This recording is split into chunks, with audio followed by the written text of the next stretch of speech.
Sunday law. Before great events change the course of history, there is always a movement that prepares the way. Long before laws are passed or consciences are tested, ideas are shaped, emotions are stirred, and moral pressure is quietly built. Scripture reveals that the Sunday law does not appear suddenly or without warning. It is preceded by a powerful final movement, one that appeals to unity, morality, and social stability. This movement is not presented as openly hostile to God. On the contrary, it appears religious, well-intentioned, and even compassionate. That is what makes it dangerous. The Bible warns that deception in the last days will be subtle, persuasive, and appealing to the human desire for peace and order. Would I recognize deception if it came clothed in religious language? Am I grounding my faith in Scripture or in popular religious sentiment? God has revealed these things not to create suspicion, but discernment. The purpose of prophecy is to prepare hearts before events unfold. To understand this final movement, we must begin with Scripture's description of how deception operates in the last days. The Bible warns that last-day deception will not appear openly evil. Paul wrote in 2 Corinthians 11:14 that Satan transforms himself into an angel of light. This means deception often comes wrapped in moral concern, religious language, and appeals to the common good. Jesus warned in Matthew 24:24 that false movements would be so convincing that, if possible, even the elect would be deceived. The issue is not whether a movement speaks of God, but whether it aligns with God's word. Do I evaluate movements by how they sound or by what Scripture teaches? Am I more persuaded by the majority opinion or biblical truth? Ellen G. White explains in The Great Controversy, page 588, that the final deception will be marked by religious enthusiasm combined with false doctrine. She writes that many will mistake emotional excitement and moral reform for the work of God, while neglecting obedience to His law. She further warns on page 590 that unity will be demanded at the expense of truth, and conscience will be pressured to submit. Christ never sacrifices truth for unity. True unity is built on obedience to God's word and loyalty to Jesus. As deception appeals to morality and unity, Scripture reveals that social crises are used to strengthen this final movement. The Bible shows that fear and crisis often precede major spiritual shifts. Revelation describes a world seeking solutions to chaos and instability. Jesus warned in Luke 21:26 that men's hearts would fail them for fear as they look upon the events unfolding on the earth. When fear dominates, people are more willing to surrender conscience for security. This is not new. Throughout history, crisis has often been used to justify religious coercion. When the world is afraid, where do I look for safety? Do I trust God's promises or human solutions? Ellen G. White explains in The Great Controversy, page 589, that disasters and social unrest will be interpreted as evidence that God is displeased. Religious leaders will claim that moral reform and enforced worship are necessary to restore divine favor. She emphasizes that Sunday observance will be presented as a solution to national and global crises, appealing to fear rather than faith. Christ offers peace without coercion. His kingdom advances through truth and love, not pressure and fear. Crisis has always been one of the enemy's most effective tools to shape public conscience. Scripture reminds us in Proverbs 29:25 that the fear of man brings a snare, while trust in the Lord brings safety. When uncertainty grows, spiritual discernment weakens, and people seek visible solutions to invisible problems. In such moments, religious compromise is often framed as necessary for survival rather than faithfulness.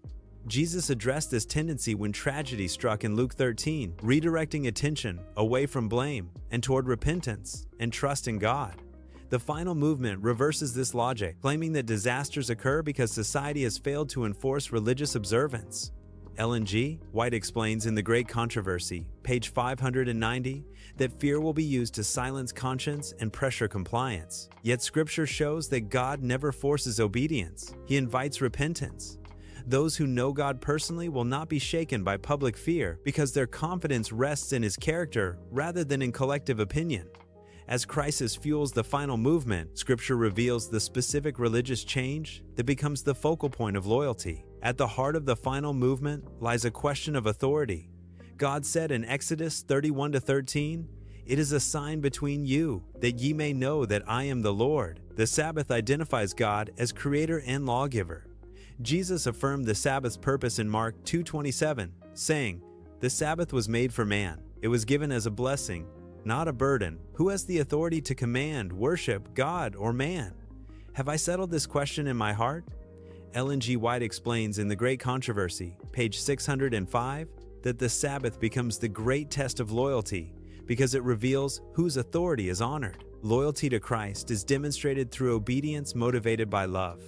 The Sabbath issue is not merely about time, it is about relationship. The Sabbath points humanity back to God as Creator and Redeemer, reminding the world that life is sustained by Him alone. In Matthew 12, Jesus declared Himself Lord of the Sabbath, restoring its meaning as a gift that draws humanity closer to God. The final movement subtly replaces God's authority with human tradition, claiming moral necessity where divine command is absent. Ellen G. White explains in The Great Controversy, page 605, that the Sabbath exposes the source of authority being honored. Obedience to God's command reveals trust in His wisdom above human consensus. This leads to personal reflection. Who defines truth in my life, Scripture or culture? Those who cherish the Sabbath as Christ's gift will see obedience not as loss, but as love expressed through trust. As authority is contested, Scripture shows that the final movement applies increasing pressure to enforce conformity. If this message is helping you understand Bible prophecy and see Christ clearly in last-day events, consider supporting the Final Events channel by subscribing and sharing this message. Bible-based truth, enlightened by the writings of Ellen G. White, is essential in a time of spiritual confusion. Write in the comments, I choose faithfulness to God's Word. Revelation describes a progression from persuasion to enforcement. Scripture shows religious influence gaining civil power, leading to laws that regulate worship. Moral appeals become social expectations, and social expectations become legal obligations. Am I prepared to stand when persuasion turns into pressure? Is my faith rooted deeply enough in Christ? Ellen G. White outlines this progression in The Great Controversy, page 592. Explaining that Sunday observance will first be urged as a moral duty, then enforced by law. Christ prepares His people not through fear of loss, but through faith rooted in Him. History confirms that religious laws rarely begin with force. They begin with appeals to conscience, framed as necessary for the common good. Jesus warned in Matthew 22 to render to God what belongs to God, establishing a clear boundary between civil authority and worship. The final movement blurs this boundary, allowing government to intrude into sacred territory. Ellen G. White warns in The Great Controversy, page 592, that many will comply with enforced worship not from conviction, but from fear of loss or hardship. This makes preparation essential. Those who learn to stand for principle when it costs little will be strengthened to stand when it costs much. Christ never coerces allegiance. His kingdom advances through truth and love, not pressure. As enforcement intensifies, Scripture assures us that God does not abandon His faithful people. Jesus promised in John 10:27, "My sheep hear my voice, and I know them, and they follow me."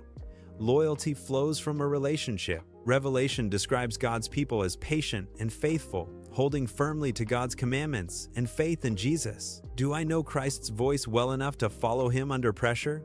Am I learning to trust Him now? Ellen G. White assures in The Great Controversy, page 626, that angels will protect and strengthen God's people during the final conflict. Those who walk with Christ now will stand with Him then. Faith in Christ is revealed not by bold words, but by steady trust under pressure. The psalmist declared in Psalm 46 that God is a refuge and strength, a very present help in trouble. Jesus reassured His followers in John 14, saying, "Let not your heart be troubled." He did not promise the absence of trouble, but the presence of peace. Ellen G. White explains in The Great Controversy, page 621, that as earthly support is removed, heavenly support becomes more apparent. Angels draw nearer, faith grows stronger, and trust deepens. Those who listen for Christ's voice today will recognize it tomorrow. Their loyalty will not be forced, it will be chosen. With the final movement revealed, Scripture points us beyond conflict to the ultimate hope of God's people. The final movement before the Sunday law is not revealed to frighten God's people, but to prepare them. Prophecy is God's gift of foresight, allowing faith to be established before pressure arises. The same God who warns of deception also promises protection, guidance, and strength. The real preparation for coming events is not speculation, but daily communion with Christ. Those who know Jesus personally will recognize his voice when it matters most. The final movement will expose the foundation of every faith, whether it rests on convenience, tradition, or truth. God's people are called not to fear the future, but to trust the Savior who already holds it. Jesus is calling his people to stand with him in truth and love. Write in the comments, "I choose loyalty to Christ above all." Support the Final Events channel by subscribing and sharing this message so Bible-based, Christ-centered truth may continue to bring hope and clarity in these final days. The final movement will pass. Christ's kingdom will remain forever.